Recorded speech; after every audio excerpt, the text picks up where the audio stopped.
Boa tarde, meus amigos. Boa tarde, minhas amigas.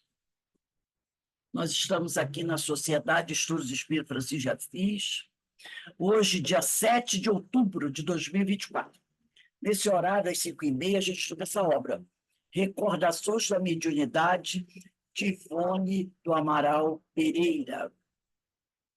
E hoje, né, nós estamos estudando o capítulo que tem por título Testemunho. Testemunho. Nós já estamos mais avançados nesse capítulo, né?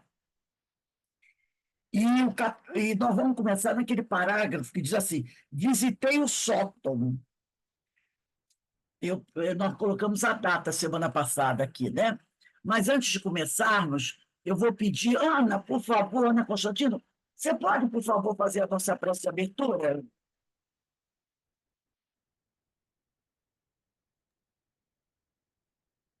Sim, vamos levar o pensamento ao alto e agradecer esse momento, essa oportunidade de estudo, de reflexão, agradecer a Deus pela oportunidade, né? A Casa Francisco de Assis nos dá essa oportunidade, pedir a bênção, a proteção do Mestre Jesus, que Deus possa nos abençoar na tarde de hoje, que assim seja. Graças a Deus, né? Deixa eu só pegar uma coisinha aqui rapidinho. Nossa, minha cabeça está meia tonta aqui. Coisas da idade, coisas da. Hoje, qual é o número? Sabe o número que tá? Só para mim, porque eu estou perdido aqui. Testemunho, É 102 do meu livro, 102. no meu livro. Mas você botou aí a indicação. 102. Achou? 102. Você tinha botado a data. Você tirou o marcador? Não tira o marcador, não, Eloá. Deixa o marcador sempre. Não, eu até deixei, mas é que como eu faltei a última aula, eu falei, peraí, testemunho. Não, eu só queria achar esse texto, está aqui, ó. Por aqui eu já foi. Eu marco, né? 30/9. Tá. Então eu já estou aqui, já estou nele. Já tá? Já pegou? Ótimo. Uhum, Então, vamos lá. Deixa eu só ok. pegar uma coisinha aqui. Isso. Vamos lá. É, vamos iniciar aqui. Diz assim, Ivone Novaral Pereira: visitei o sótão que se conservava desabitado. Lembra que ela veio uma casa aqui em Petrópolis? E nessa casa, ela veio para passar um tempo, né? Estava passando por algumas dificuldades, mas ela começou a se sentir um pouco incomodada com as coisas que estavam acontecendo na casa.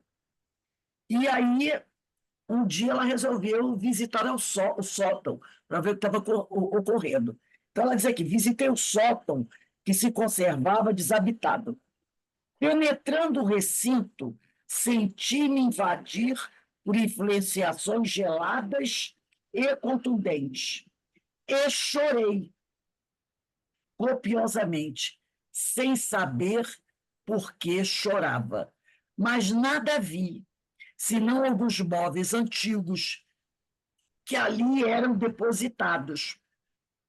2 meses depois, no entanto, desvendou-se um mistério que me intrigava. Então, ela foi até lá, né, até aquele sótão, porque, inclusive, ela chama a nossa atenção e ela diz assim, que a pior coisa que existe é o barulho, né? O barulho que muitas vezes vem da espiritualidade. Ela disse, ela até fala assim, eu prefiro ver um espírito do que ficar aturando barulho à noite, né? Que incomoda e assusta. Então, ela foi até lá, não viu nada, acabou indo embora. Mas 2 meses depois, esse mistério desse barulho que incomodava tanto ela começou a ser desvendado. Fronteira ao quarto de dormir, quer dizer, em frente ao quarto de dormir, por mim habitado, Existia outro separado do primeiro, apenas por um corredor, onde também havia mais 2 quartos, ambos desabitados, enquanto os demais moradores do chalé alemão dormiam nas dependências da frente. Esse quarto, fronteiro ao meu, fora transformado em escritório, tornando-se cômodo agradável para estudo, escrita, orações, etc. Continuando minha insônia, sem interrupção, certa noite me levantei à primeira hora da madrugada e me dispus a ler e a orar nesse pequeno escritório. E casualmente abri o Evangelho segundo o Espiritismo, no capítulo 6, o Cristo Consolador, que é um capítulo belíssimo. Eu, pelo menos, adoro esse capítulo 6, já sempre gostei muito dele. E ela vai dizendo aqui, né? Li o todo, ela li o capítulo 6 todo, com fervor e veneração, pois aquelas tão doces comunicações do Espírito de verdade sempre calaram beneficamente o meu coração, sendo ainda hoje o bálsamo por excelência, que revigora a minha alma nas horas de maiores preocupações. Então, realmente, porque a gente sabe que vários itens do Cristo Consolador são mensagens do Espírito de verdade, né? Então, elas realmente trazem para a gente aquele bálsamo, né? Aquele consolo. Aí ela diz aqui, a certa altura, muito concentrada da leitura edificante, que valia por fervorosa prece e por isso mesmo já acionada para o intercâmbio com o mundo invisível, e talvez patrocinada pelos guias espirituais, distingui com precisão, além, no assoalho do sótão, um homem a se esvair em sangue, debatendo-se nas convulsões de uma agonia dolorosa, murmurando palavras ininteligíveis, agitando as pernas e os braços de forma a produzir os ruídos secos por mim ouvidos, desde o meu ingresso na casa. Sua agitação lenta, penosa, dando a impressão de um término de agonia, fazia-o mover também a cabeça e o corpo. Gente, imagina que cena. Você vê uma pessoa morrendo, né, porque se enforcou naqueles últimos estertores. Desse uma coisa terrível, né? Quer dizer, a impressão é que ele tinha sido se enforcado, mas tem mais coisas aí, né? Aí ela diz aqui, era corpulento, claro e corado, Tá aqui. cabelos louros e bigodes também louros, e até os olhos, por uma rápida associação de ideias ou fenômeno de penetração vibratória, e não propriamente pela vidência, eu compreendi. Claros, seriam claros, como se realmente eu os distinguisse. Trajava a camisa branca, completamente desabotoada e aberta, com mangas compridas e calças de brim chamado caque, aquela, né, meia marronzinha, né? Apertada na cintura por um cinto de couro, mas essa camisa encontrava-se empapada em sangue vivo. Ele, como que acabara de desfechar um tiro de revólver no próprio coração. Então, não era enforcado, eu tive a impressão que era enforcado, mas ele deu um tiro no próprio coração. E o sangue corria, tomando-lhe não só o tórax, como também o abdômen, as mãos e os braços, e a cabeça, encharcando os cabelos, pois derramava-se pelo chão. Uma coisa horrível, realmente. E ele, debatendo-se, envolvia-se tetricamente no próprio sangue. A cena, porém, não me assustou, não me impressionou, embora me tivesse comovido. Compaixão indescritível revolucionou as fibras do meu coração. E naquele momento, como que me avassalou um sentimento inédito de amor, mas amor intenso, desconhecido ainda pelo meu coração, a favor do pobre agonizante.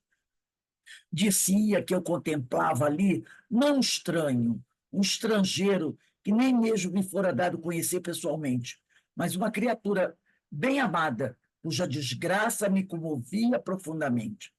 As lágrimas assomaram-se, então, aos meus olhos, pois não creio que nenhum médium possa presenciar um quadro desses com indiferença. Então, ela diz, né?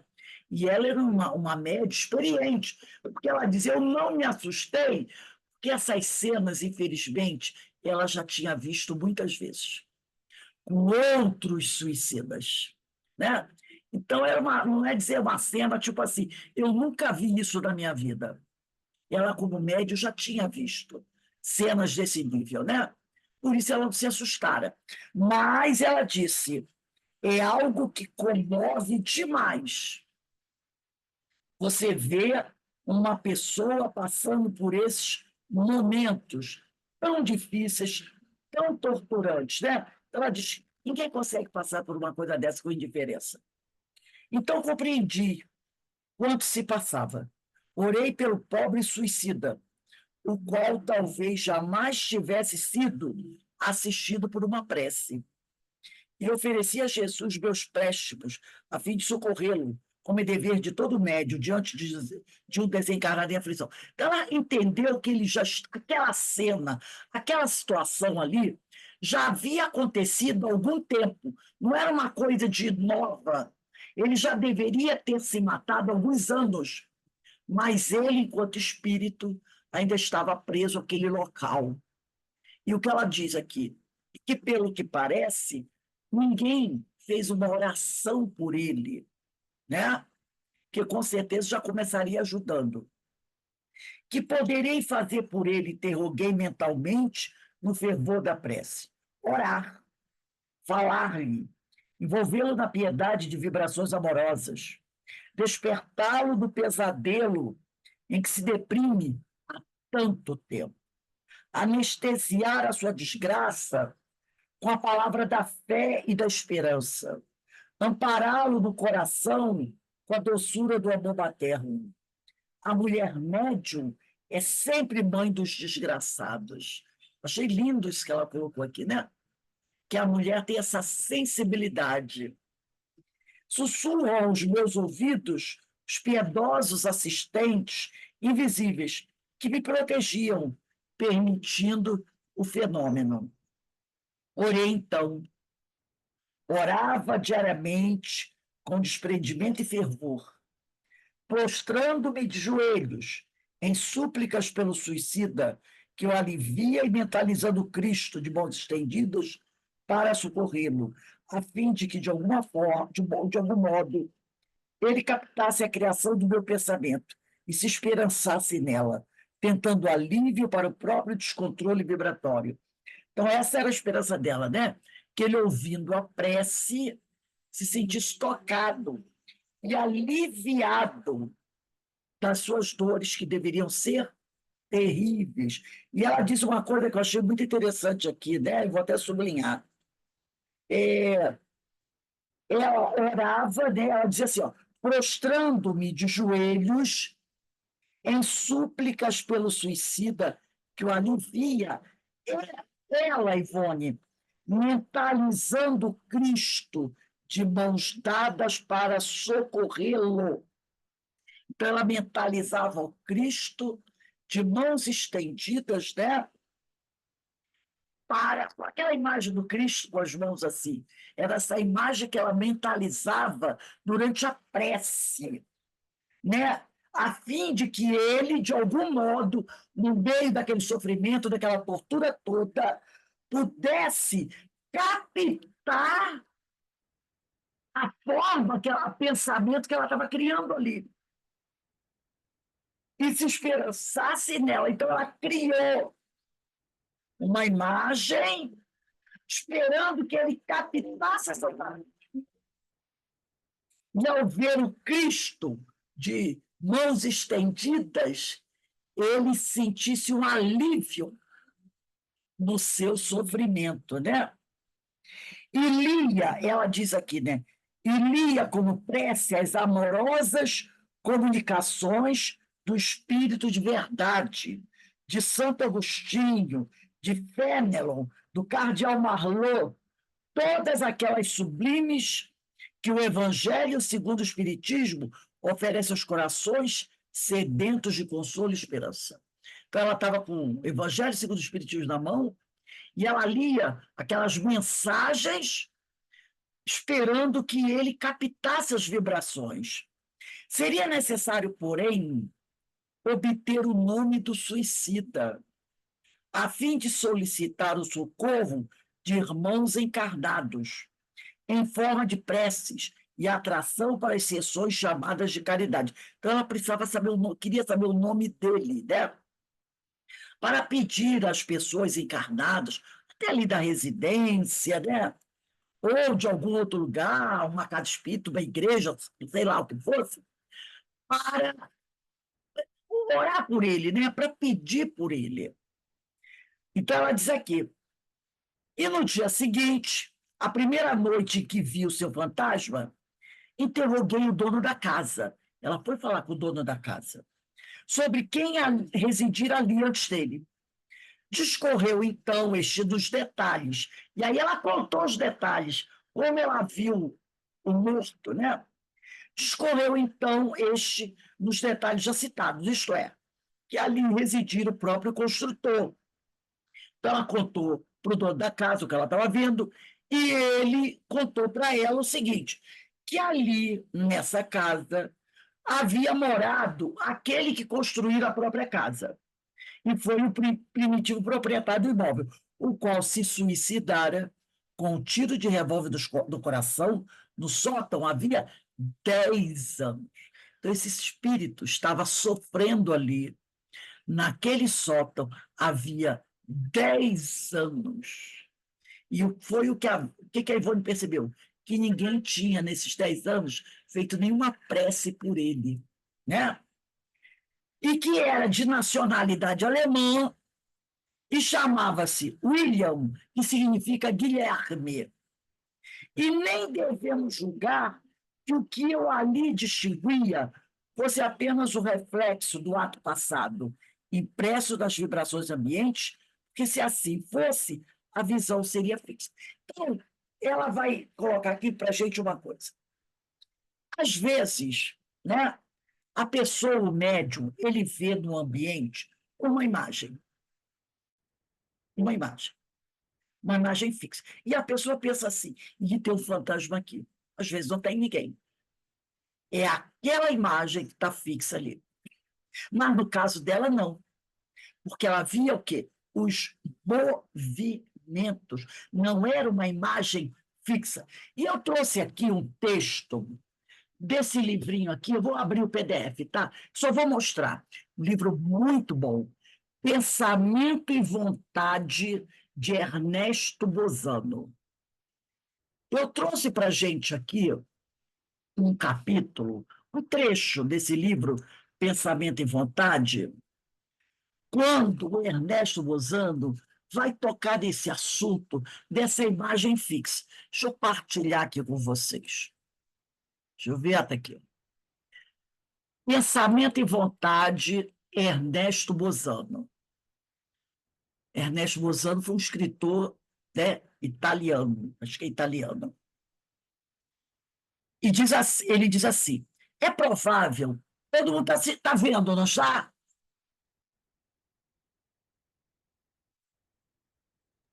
Sim, Sim, então ele diz assim, é provável, portanto, que certas aparições de fantasmas, ele usa esse termo, né, fantasmas, inertes e sem vida, nos sítios, quer dizer, nos locais mal assombrados, não passem de formas de pensamento engendrados na mente da pessoa tragicamente falecida em tais sítios. Sítio quer dizer o local onde a pessoa morreu. No caso aqui, o sítio seria o sótão. Então, ele diz que, às vezes, aparecem nos locais onde houve uma tragédia figuras inertes, como se fosse um retrato, tá? E que isso, na verdade, não tem nada de fantasmas, de espíritos. São formas, pensamentos que a pessoa que ali morreu, naquela tragédia, fixou, criou e ficou presa àquele espaço, essa imagem. Aí ele continua: importa frisar que nos repositórios de comunicações mediúnicas, desde Allan Kardec a Station Moses, quer dizer, foi um médium, se eu não me engano, encontram-se mensagens de entidades espirituais com alusões a possibilidades de formas fantasmáticas ou assombrações, que são puras formas de pensamento. Essa possibilidade é também confirmada em certos casos, a posteriori, pela contraprova da identificação pessoal da forma pensamento percebida. Quer dizer, isso também ficou comprovado porque, mais tarde, de repente, aquela pessoa que criou aquela forma pensamento explicou como aquilo aconteceu. Vou pular aqui um parágrafo.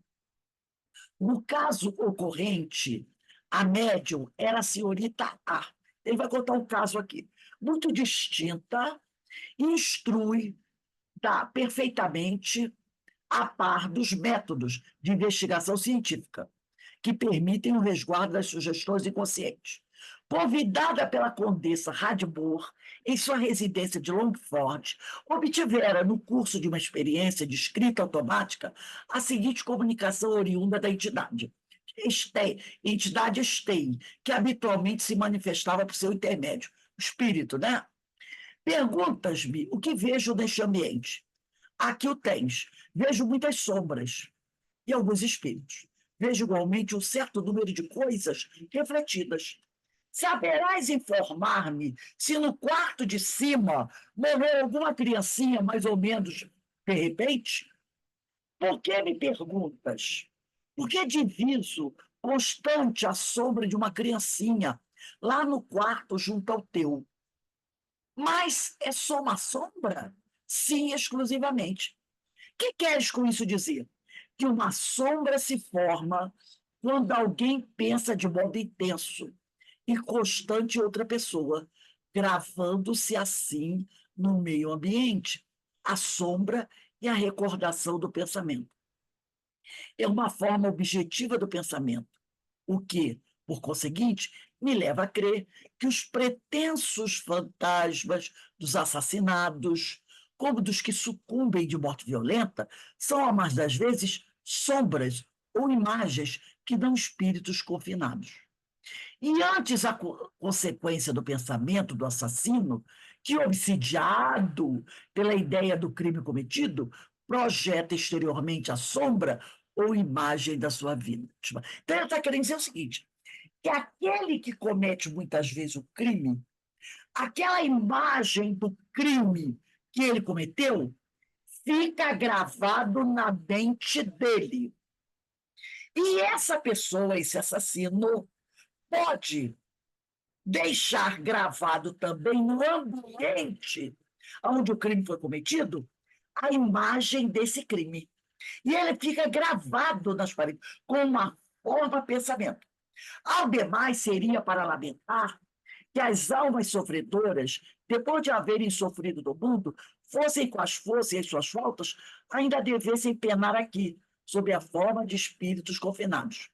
Não esqueças, contudo, que estes existem realmente e são numerosos. Então, ela diz, muitas vezes, como no caso desse homem, né, que a Ivone está atendendo esse espírito, ele ficou preso ali. Ele ficou preso ali. Mas o que o espírito aqui está informando para médium é que acontecem também fatos de uma pessoa entrar num cômodo, ver uma imagem, pensar que é um espírito, e não é. É algo que ficou gravado naquele ambiente, na atmosfera daquele ambiente, de uma forma traumática, né? A pessoa vivenciou um drama e foi tão forte que a mente dela gravou aquela cena daquele ato na atmosfera do ambiente. Eu vou avançar mais um pouquinho aqui.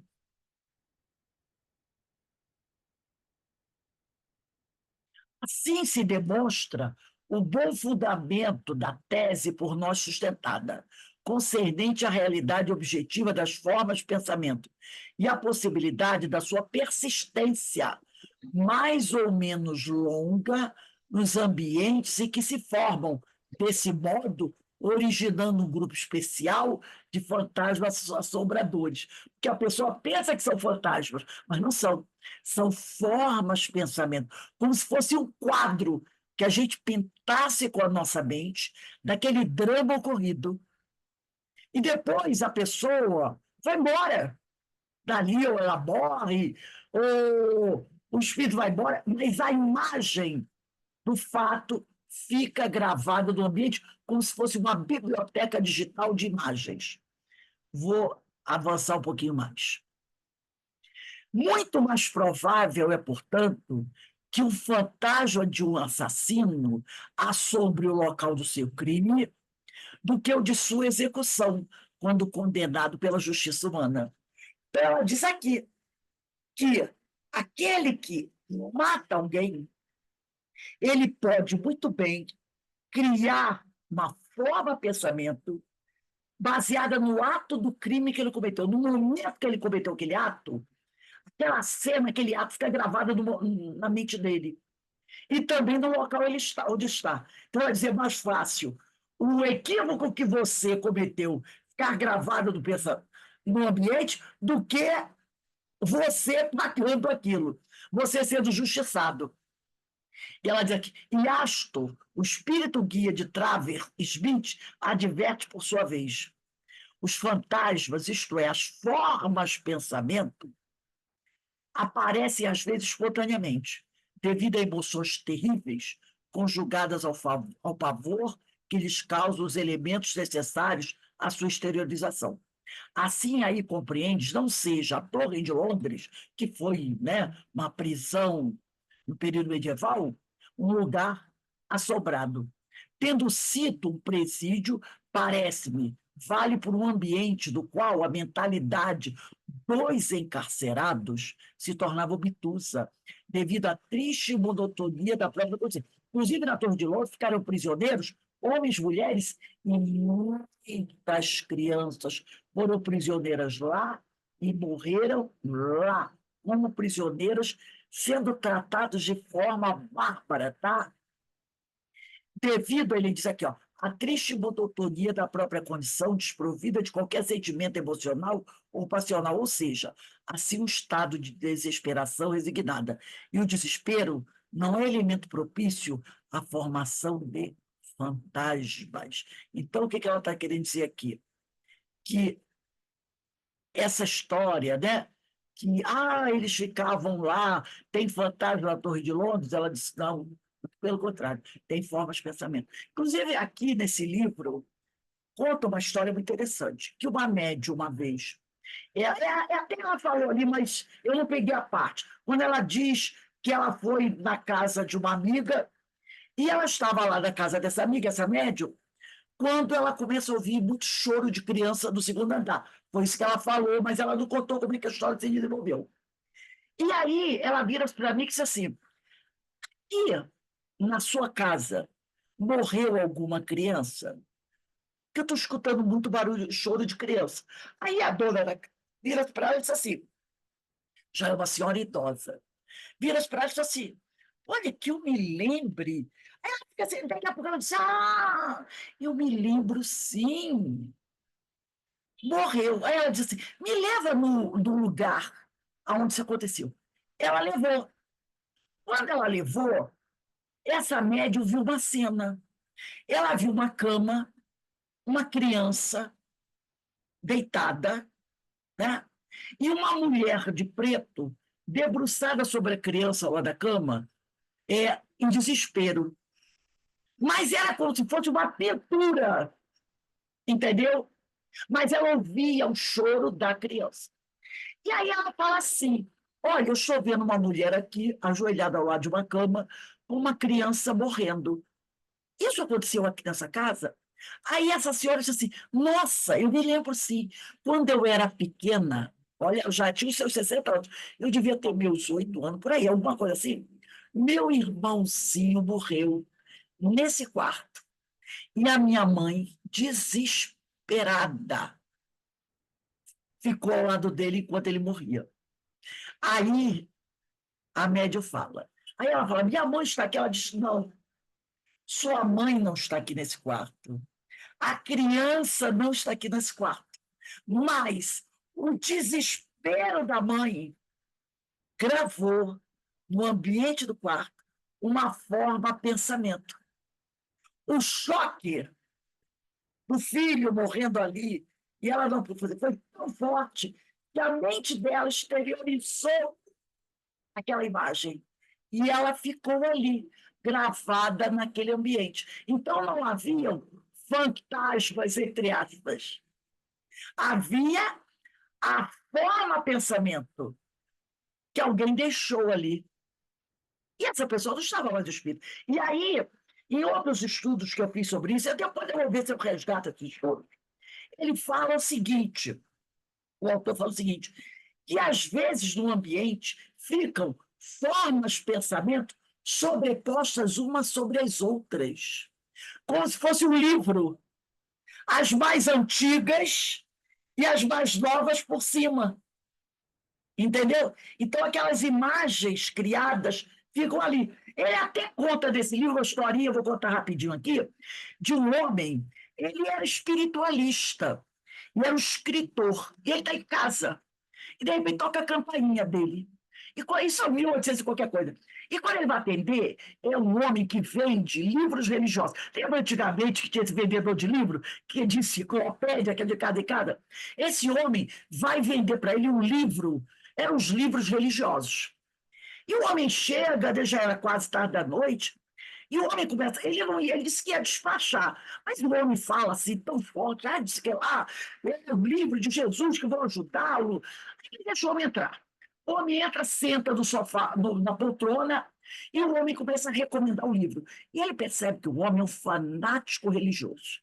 Um fanático religioso. E esse homem fala do diabo, que o diabo, se o senhor não se converter, o senhor que ele acho que ele fala para o homem que ele é espiritualista, e o homem diz: se o senhor se converter, o diabo virá pegá-lo. E o homem fala com uma paixão tal, e o homem ainda descreve o diabo, que o diabo ele é vermelho, tem chifrinho, né? E ele tem rabo, e ele descreve aquela imagem tradicional do diabo. E fala com aquela ênfase, né? Aí ele vira-se para o homem, né? Quando ele percebe que a coisa já estava exagerada, dá aquela desconversada, consegue mandar o homem embora. O homem vai embora. E ele senta na poltrona dele para voltar a ler o livro dele. Quando, de repente, ele tinha mediunidade. Quando ele olha assim, de repente, ele senta e olha, levanta, ele vê umas figurinhas flutuando em volta dele. Ele olha e diz: que é isso? Quando ele percebe, ele vê que as figurinhas tinham forma de diabo, vermelhinhas, como aquele homem falou.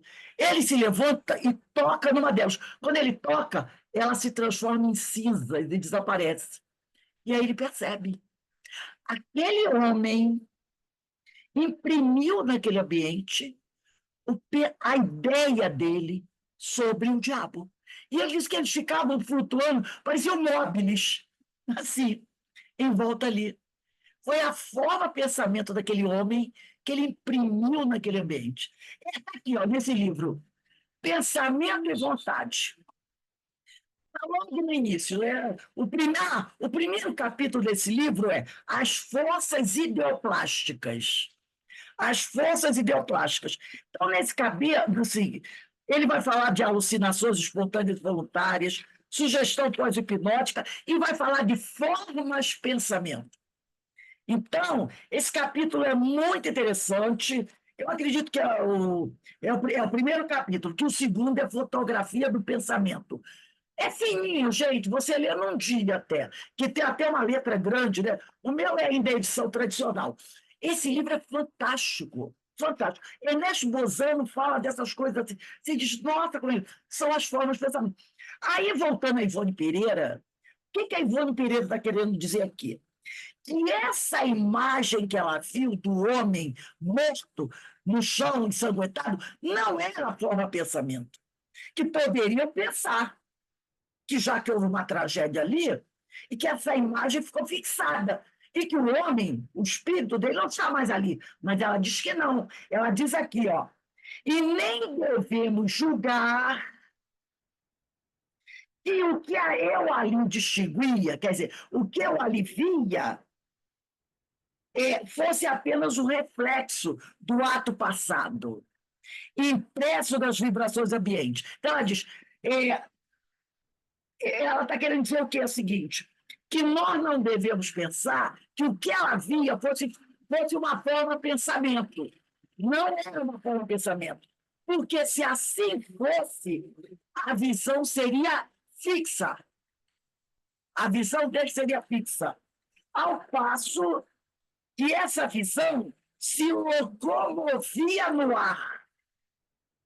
Assim mesmo, deitada no chão e se aproximava de mim, mantendo-se, porém, no mesmo estado de convulsões agônicas, tardas, pesadas. Então, não era forma de pensamento.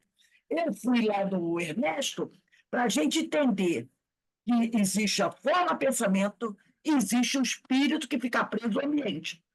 E a Ivone aqui está querendo chamar a atenção que o que ela viu não foi forma de pensamento. Mas existem formas de pensamento.